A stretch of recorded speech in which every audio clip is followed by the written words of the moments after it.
George Kurian പറയുന്നത് ഇതിൻ്റെ ആശയത്തിൽ എവിടെയും RSSനെ കുറിച്ചില്ല, ഇതൊരു ദേശഭക്തി ഗാനമല്ല, ആ രീതിയിലാണ് വിശദീകരണം. ഈ ഗണഗീതം എന്ന് പറഞ്ഞാൽ RSSൻ്റെ ശാഖയിൽ പാടുന്ന ഗാനമാണ് എന്ന കാര്യത്തിൽ ആർക്കും ഒരു തർക്കവുമില്ലല്ലോ. ഞാനതാ പറഞ്ഞത്, ദേശഭക്തി ഗാനത്തെക്കുറിച്ച് പറയാൻ ഇവർക്കെന്താ യോഗ്യത? ദേശീയ ഗാനം വേണ്ട എന്ന് പറഞ്ഞു. ദേശീയ സ്വാതന്ത്ര്യ സമരത്തിൽ പങ്കെടുക്കുന്നത് തന്നെ യുവാക്കളെ, നിങ്ങൾ അതിനകത്ത് പോയി സമയം കളയണ്ട, ഊർജം കളയണ്ട. നിങ്ങളുടെ ശ്രദ്ധ മുസ്ലിങ്ങൾക്കെതിരായി, നിങ്ങളുടെ ശ്രദ്ധ കമ്മ്യൂണിസ്റ്റുകാർക്കെതിരായി, നിങ്ങളുടെ പോരാട്ടം ക്രിസ്ത്യാനികൾക്കെതിരായി, ഈ 3 ആഭ്യന്തര ശത്രുക്കൾക്കെതിരായിട്ടുള്ള പോരാട്ടത്തിനാണ് നിങ്ങൾ മുതിരേണ്ടത്. നിങ്ങൾ ബ്രിട്ടീഷ് വിരുദ്ധമായിട്ടുള്ള ആശയത്തെ മുൻനിർത്തി സമരം ചെയ്യേണ്ടതില്ല എന്ന് പറഞ്ഞതാണ് ജോർജ് കുര്യൻ്റെ പൂർവികർ. ആ പാരമ്പര്യത്തെയാണ് ജോർജ് കുര്യൻ ഇവിടെ പിൻപറ്റുന്നത്. ജോർജ് കുര്യൻ അത്തരം തെറ്റുകൾ ആദ്യം തിരുത്തിയിട്ട് സ്വാതന്ത്ര്യ സമരത്തെ ഒറ്റുകൊടുത്തത് തെറ്റായിപ്പോയി, ആ ചരിത്രം ഞങ്ങൾക്ക് നാണക്കേടുണ്ടാക്കുന്നു എന്ന് പറഞ്ഞാൽ ജോർജ് കുര്യൻ്റെ ഏതെങ്കിലും ഭാഗത്തെ നമുക്ക് നോക്കാം. ഇത് അങ്ങനെയല്ല. ഇവർ ചില വാക്കുകളും വരികളും എടുത്തിട്ട് ഇത് നല്ല വരിയല്ലേ, ഇത് നല്ല വാക്കല്ലേ, ഈ വാക്കിൽ കുഴപ്പമുണ്ടോ എന്നല്ല ചോദിക്കേണ്ടത്. ആത്യന്തികമായി അതെന്താണ് എന്നുള്ളതാണ്.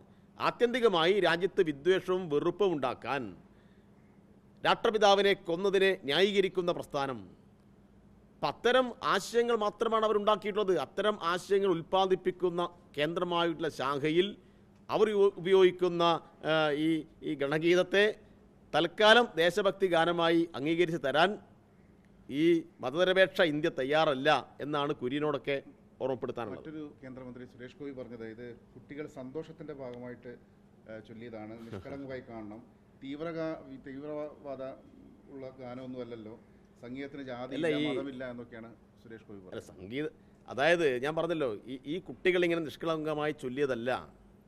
കുട്ടികളെ കുറ്റം പറയാൻ കഴിയില്ല, കുട്ടികളെ കൊണ്ട് ചൊല്ലിച്ചതാണ്. അപ്പം അധികാരം ഉപയോഗപ്പെടുത്തിയിട്ട് ഈ കുട്ടികളെ തെറ്റായ വഴിയിലേക്ക് കൊണ്ടുപോകുന്നു. അതിനെ വമ്പത്തരമായി, അതിനെ വലിയ കേമത്തരമായിട്ട് സുരേഷ് ഗോപി അവതരിപ്പിക്കുകയാണ്. അത് കേമത്തരമല്ല, അതെല്ലാം അല്പത്തരമാണ്. അതുകൊണ്ട് സുരേഷ് ഗോപി അങ്ങനെ പറഞ്ഞാലൊന്നും ഇത് ആളുകൾ അംഗീകരിച്ചു കൊടുക്കുന്ന പ്രശ്നമില്ല. ആത്യന്തികമായ ഒറ്റ പ്രശ്നം മാത്രമേ ഉള്ളൂ, RSSൻ്റെ ഈ ഗണഗീതം അത് RSSൻ്റെ ശാഖയിൽ പാടിയാൽ മതി.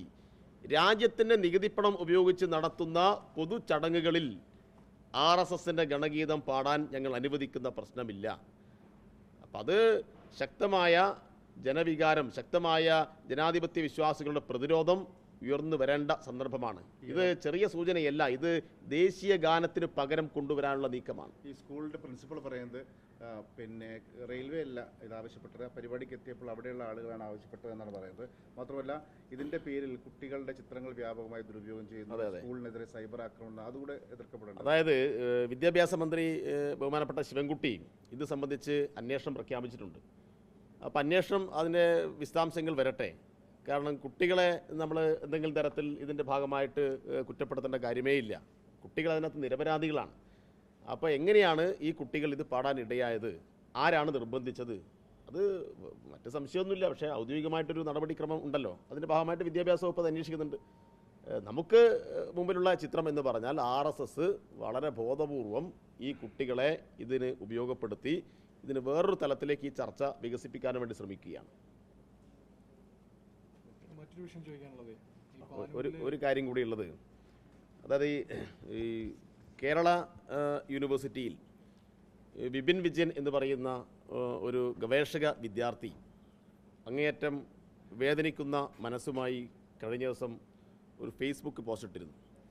അതിൽ വിപിൻ വിജയൻ പറയുന്നത്, അവിടെ RSS അനുകൂലിയായിട്ടുള്ള, സംഘപരിവാർ അനുകൂലിയായിട്ടുള്ള CN വിജയകുമാരി എന്ന് പറയുന്ന ഒരു ടീച്ചർ, അവർ സർവകലാശാലയുടെ ഡീൻ കൂടിയാണ്. അപ്പോൾ സർവകലാശാലകളിൽ RSS വൽക്കരണം എവിടെ എത്തി നിൽക്കുന്നു എന്നതിൻ്റെ ഒരു തെളിവ് കൂടിയായിട്ടാണ് ഈ വിപിൻ വിജയൻ്റെ ഫേസ്ബുക്ക് പോസ്റ്റ്. വിപിൻ വിജയൻ സംസ്കൃത സർവകലാശാലയിൽ സംസ്കൃത സർവകലാശാലയിൽ സംസ്കൃതത്തിൽ BA ബിരുദം നേടി, അവിടുന്ന് MA ബിരുദം നേടി, MPhil എടുത്ത്, B.Ed എടുത്ത്, M.Ed എടുത്ത്, അതിനുശേഷമാണ് PhD കംപ്ലീറ്റ് ചെയ്തത്.